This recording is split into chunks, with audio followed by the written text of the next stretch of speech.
Le centre médico-social d'Adétikopé est reconnu désormais comme formation sanitaire qui offre des services et des soins de qualité en matière de la planification familiale. Cette reconnaissance provient des actions menées sur le terrain pour l'amélioration des prestations sanitaires avec des résultats encourageants. Le CMS Adétikopé a atteint un score, et le score est de 75%, et qui lui donne le mérite de prendre son nom de confiance totale. Des choses qui ont changé parce qu'avant, le planning familial se faisait les jours ouvrables. La nuit, quand il vient, on dit que le service de planning familial ne travaille pas. Le week-end, quand il vient, le service planning familial ne travaille pas. Les jours fériés. Aujourd'hui, nous travaillons 24 heures sur 24 et 7 sur 7. Par rapport à l'accueil, nous avons un système d'évaluation de l'accueil que nous faisons aussi chaque semaine. Ça se fait chaque semaine. Nous avons un guide et que nous faisons des enquêtes au niveau des visiteurs. Ces efforts consentis sont le fruit de l'engagement des différents acteurs du CMS d'Adétikopé qui ont reçu la confiance totale de leur partenaire UCED. Ils travaillent d'arrache-pied pour relever les différents défis qui s'imposent en matière de la planification familiale. Nous allons continuer, nous allons persévérer dans ce même rythme. On a essayé de recenser un certain nombre de problèmes. On a priorisé ces problèmes-là et nous avons élaboré un plan d'action. Nous avons commencé l'exécution de ce plan d'action. La seconde évaluation nous a donné des orientations et nous appuyer avec un certain nombre de matériels qui peuvent nous permettre d'aller vers cette qualité-là. Les responsables du CMS Adétikopé ne ménagent aucun effort pour offrir des soins de qualité aux populations. Ceci passe aussi par des séances de sensibilisation, comme ce mercredi où les femmes sont édifiées sur les avantages de la planification familiale, suivies de la visite guidée pour faire découvrir ce centre aux participants.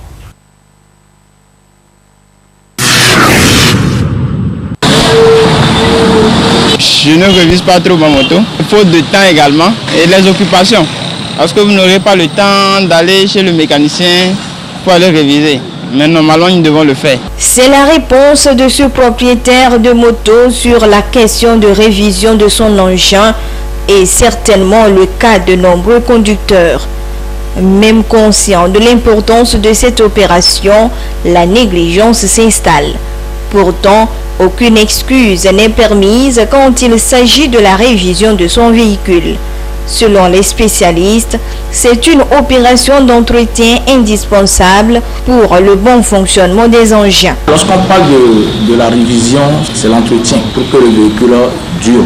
Réviser ou bien entretenir un moteur ou bien un véhicule, c'est très important. C'est pour tout d'abord ma sécurité et la sécurité des autres usagers. Même si c'est un vélo, il doit être entretenu. Une motocyclette doit être entretenue. Un véhicule automobile doit aussi être entretenu. De la vidange à la vérification des freins et d'autres pièces en passant par le diagnostic électronique, plusieurs actions rentrent en fonction quand on parle de la révision. Certains conducteurs l'effectuent bien. Moi maintenant, je fais vidange 2 semaines ou bien 3 semaines. Ma moto maintenant, il fait 3 ans. Et en plus là, je lave rapidement ma moto et je nettoie avec les chiffons. Le cuolo entretien de vidange, il y a moté à durer. On n'est pas l'intien, il y a un moté fonctionnaire. On n'est pas comme l'intien sans arrêt. À job bon, donc après Edo, à Bedé, Edo l'électricien. Il connaît mon vanneau pour on top on est 2 semaines on l'a travaillé, on l'a pour 2 semaines on l'a pour vidange et dans les 2 semaines on l'a vidange année. Déjà chaque matin il faut mettre au propre la carrosserie. Tu ouvres le capot avant de ton véhicule pour contrôler le niveau de l'huile moteur. Parce que lorsqu'il y a insuffisance de l'huile moteur, ça entraîne quoi? L'usure prématurée du moteur. Ensuite, il faut aussi vérifier le niveau de l'huile à frein, le niveau du liquide d'embrayage aussi, le niveau de l'huile hydraulique qui consiste à faire quoi? À lubrifier le volant. Il faut aussi entretenir le filtre à air. Après chaque 20 000 km, il faut changer un filtre à air. Après chaque 20 000 km, il faut changer le filtre à essence. Tout ça là, ça contribue au bon fonctionnement de ton moteur. Il faut vidanger le moteur Normalement, pour vidanger un moteur, on tient compte du kilométrage parcouru. Mais nous constatons que dans la plupart des cas, les gens tiennent compte des semaines. Alors que tu peux conduire, ça dépend de tes courses. Tu peux conduire 2 jours, 3 jours et faire un nombre de kilomètres donné. Lorsque tu achètes l'Ula moteur au niveau de la station totale, c'est écrit sur la boîte 7000 km à parcourir avant de faire quoi? De vidanger. La durée de vie d'un pneumatique, ça dépendra de l'entretien. Notons qu'il existe une différence entre la révision et le contrôle technique.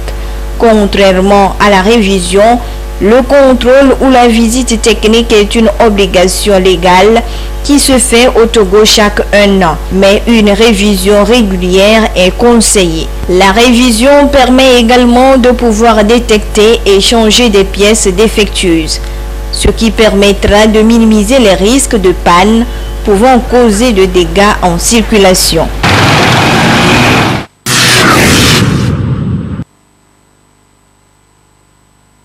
Outils de nécessité de nos jours, les réseaux sociaux jouent un important rôle dans le quotidien de l'homme.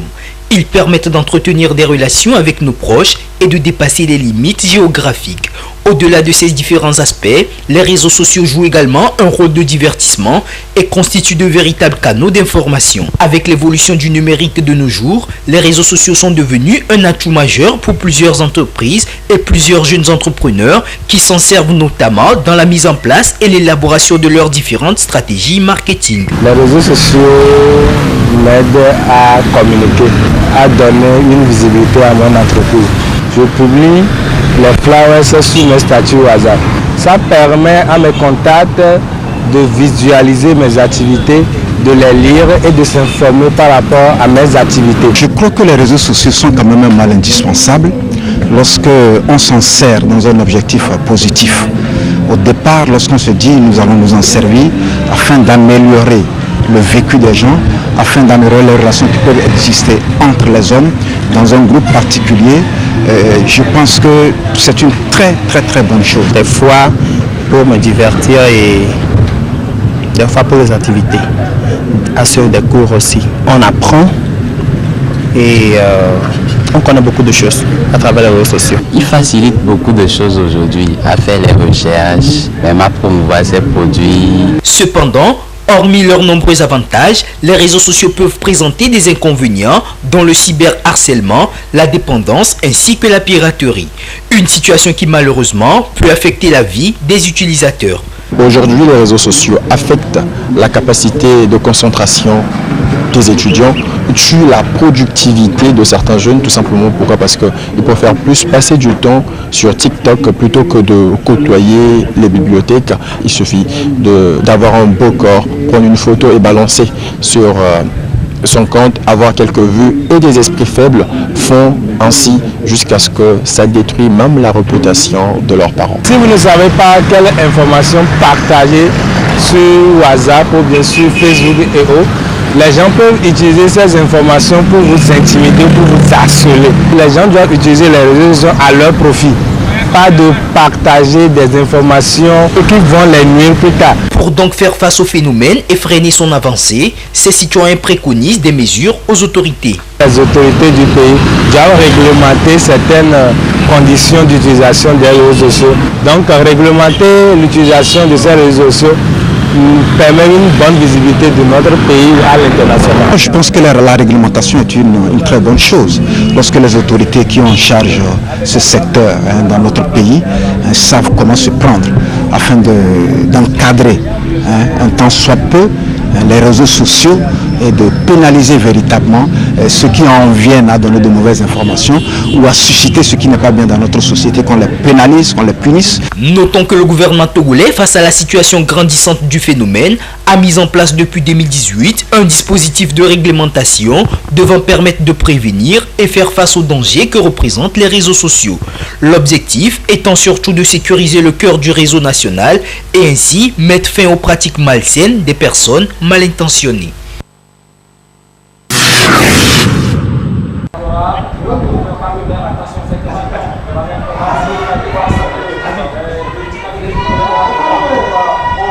Troisième journée des playoffs du championnat national de football de première division. Ce mercredi, le dynamique togolais recevait au stade de Kégué les cornes de la Bina.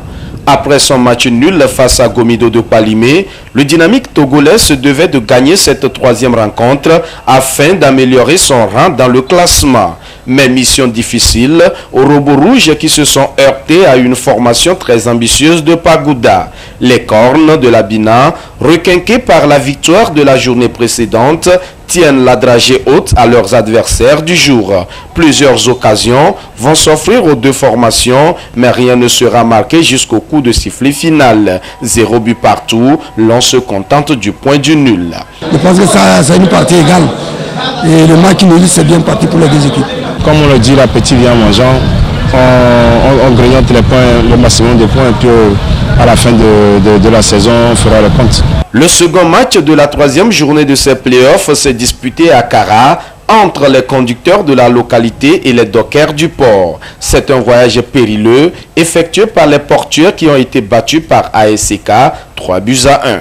Le troisième match de la journée se dispute ce jeudi entre Asco et Gomido à Kara.